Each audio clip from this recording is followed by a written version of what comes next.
Muy buenas noches, señores. Bienvenidos una vez más, sí, una vez más, a esta guarida del librero.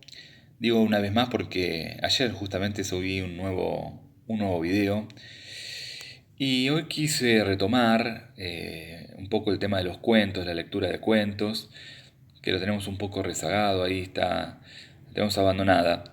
Y qué mejor excusa que esa para leerles un cuentito de Borges, ¿no? En este caso El Sur. Me van a disculpar si lo tengo así en fotocopia.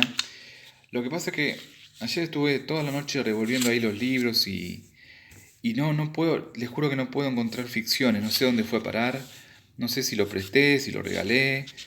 Regalar no creo porque ese libro es la Biblia para mí. Así que yo sé que a alguien se lo presté. Yo creo que en algún momento me lo van a devolver o si no, no sé, lo tendré que comprar de vuelta porque, porque es un libro nada, que no puede faltar, no puede faltar. Otros sí por ahí pueden faltar de Borges, pero ficciones no porque es la verdad que una maravilla. Y El Sur es un cuento que está dentro de ficciones, precisamente en la segunda parte. La segunda parte se llama Artificios, ¿no? Y ahí está El Sur. Pero bueno, pasamos a la lectura directamente, porque por ahí se nos alarga mucho.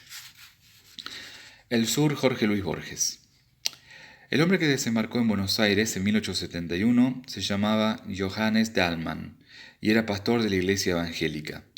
En 1939, uno de sus nietos, Juan Dahlmann, era secretario de una biblioteca municipal de la calle Córdoba y se sentía hondamente argentino. Su abuelo materno había sido aquel Francisco Flores, del 2 de Infantería de Línea, que murió en la frontera de Buenos Aires, lanceado por indios de Catriel. En la discordia de sus dos linajes, Juan Dahlmann, tal vez a impulso de la sangre germánica, eligió el de ese antepasado romántico, o de muerte romántica. Un estuche con el daguerrotipo de un hombre inexpresivo y barbado, una vieja espada, la dicha y el coraje de ciertas músicas, el hábito de estrofas del Martín Fierro, los años, el desgano y la soledad fomentaron ese criollismo algo voluntario, pero nunca ostentoso. A costa de algunas privaciones, Dalman había logrado salvar el casco de una estancia en el sur, que fue de los Flores. Una de las costumbres de su memoria era la imagen de los eucaliptos balsámicos y de la larga casa rosada que alguna vez fue carmesí. Las tareas y acaso la indolencia lo retenían en la ciudad. Verano tras verano se contentaba con la idea abstracta de posesión y con la certidumbre de que su casa estaba esperándolo, en un sitio preciso de la llanura. En los últimos días de febrero de 1939, algo le aconteció. Ciego a las culpas, el destino puede ser despiadado con las mínimas distracciones.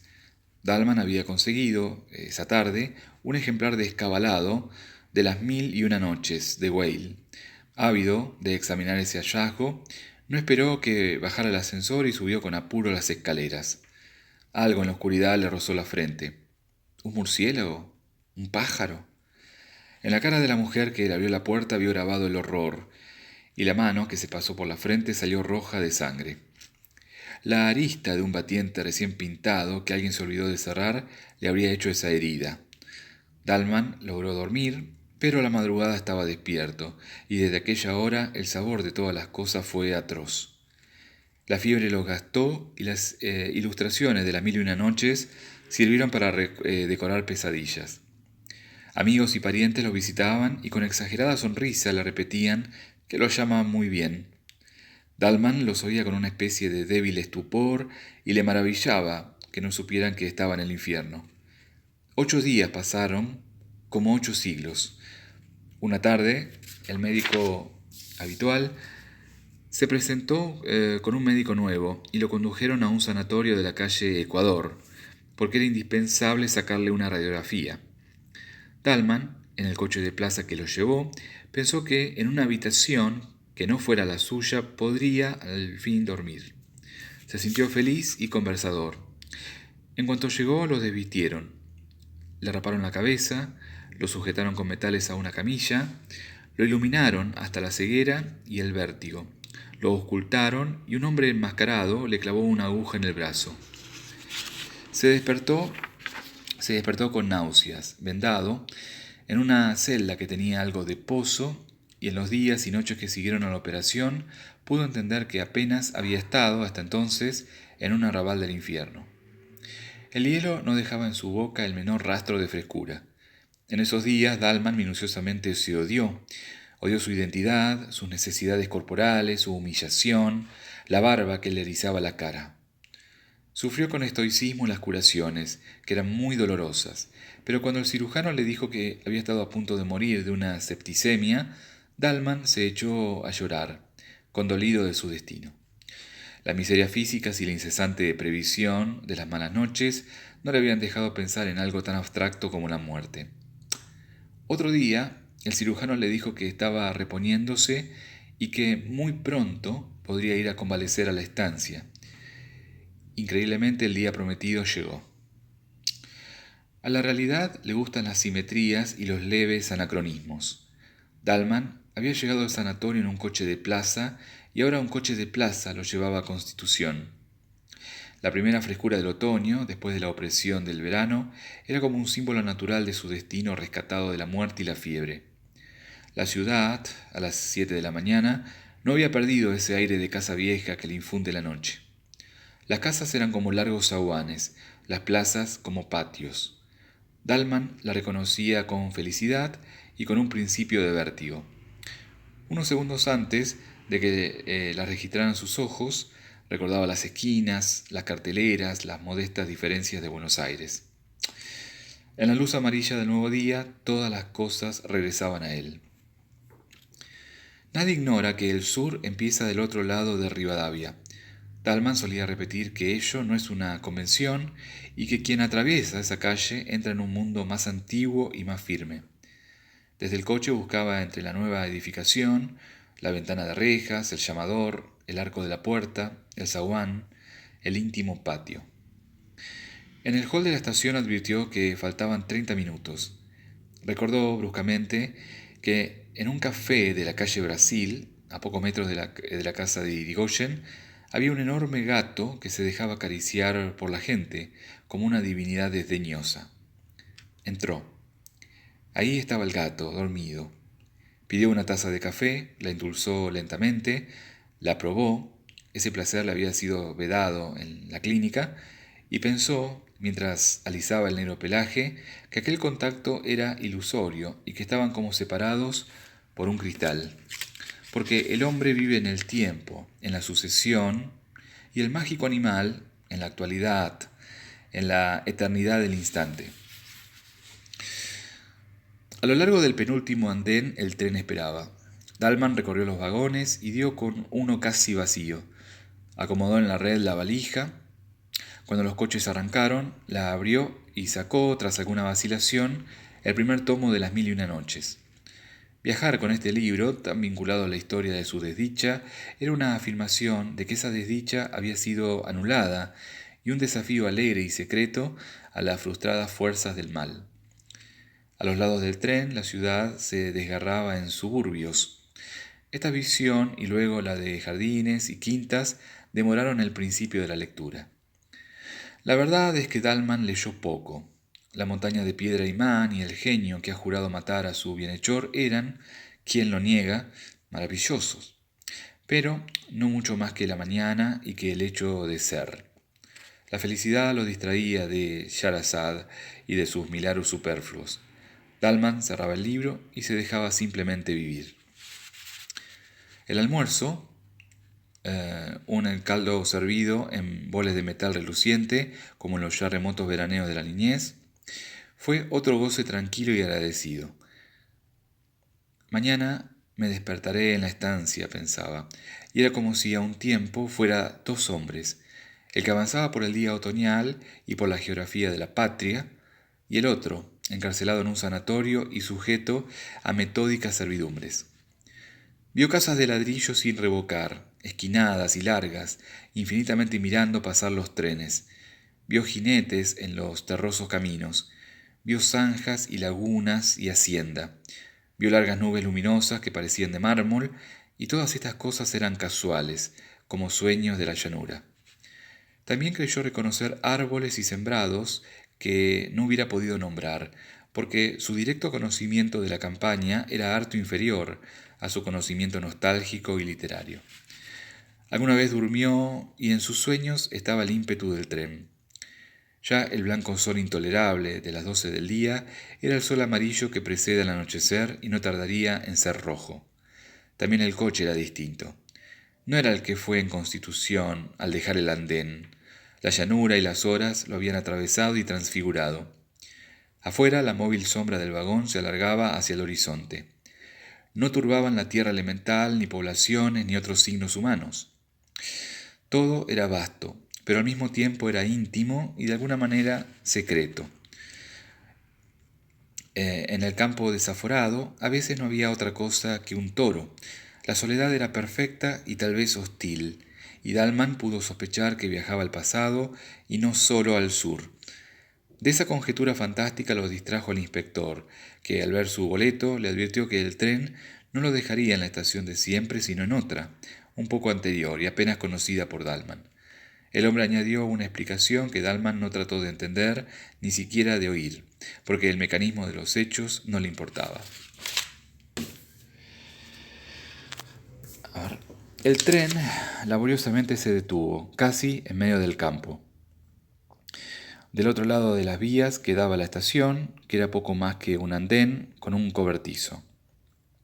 Ningún vehículo tenían, pero el jefe opinó que tal vez pudiera conseguir uno en un comercio que le indicó a unas 10, 12 cuadras. Dalman aceptó la caminata como una pequeña aventura.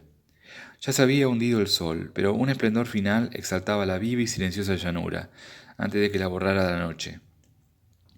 Menos para no fatigarse que para hacer durar esas cosas.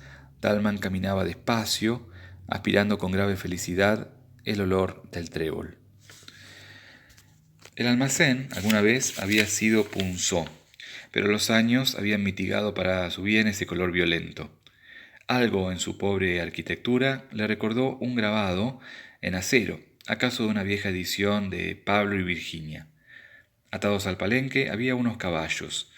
Dalman, adentro, creyó reconocer al patrón. Luego comprendió que lo había engañado su parecido con uno de los empleados del sanatorio. El hombre, oído el caso, dijo que le haría atar la jardinera. Para agregar otro hecho a aquel día y para llenar ese tiempo, Dalman resolvió comer en el almacén. En una mesa comían y bebían ruidosamente unos muchachones, en los que Dalman al principio no se fijó. En el suelo, apoyado en el mostrador, se acurrucaba, inmóvil como una cosa, un hombre muy viejo. Los muchos años lo habían reducido y pulido como las aguas a una piedra, o las generaciones de los hombres a una sentencia. Era oscuro, chico y reseco, y estaba como fuera del tiempo, en una eternidad.